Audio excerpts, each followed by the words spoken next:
Well, there's basically been like a worldwide billionaires revolution going on for the past several years, or for decades really.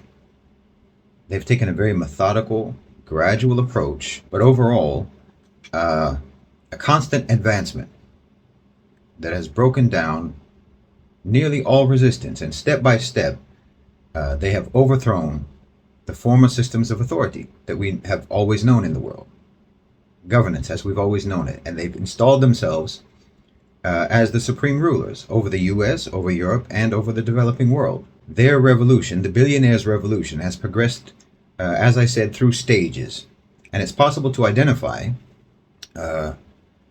many of the key victories that helped them achieve what they've achieved and enabled them to reach the point at which they are today.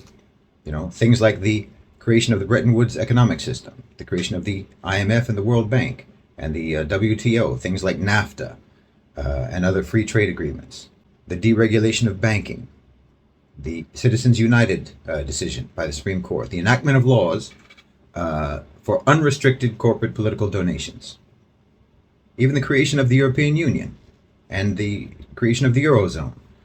All of these things are significant triumphs in the global coup by the 1%. And within specific countries, you can also identify important victories that they've achieved as well. I mean, anytime a country takes a loan from the IMF or the World Bank or any other international so-called development bank, and then they begin to implement the macroeconomic reforms that are always recommended or demanded, stipulated in the loan agreements, those are victories for the 1%. That's victories for this billionaires revolution. You know, like in Egypt, for example, the loan that they took, and then the law that they imposed banning third-party opposition to investor activity, the cutting of food subsidies, food and fuel subsidies in Egypt and in other countries that have succumbed to the IMF.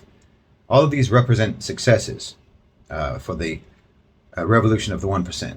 I think it's vital for us to understand that what is happening is a revolution against state sovereignty and political authority. And that this project of the 1%, if you want to call it that, the owners and controllers of global financialized capital, this project moves forward by means of key events.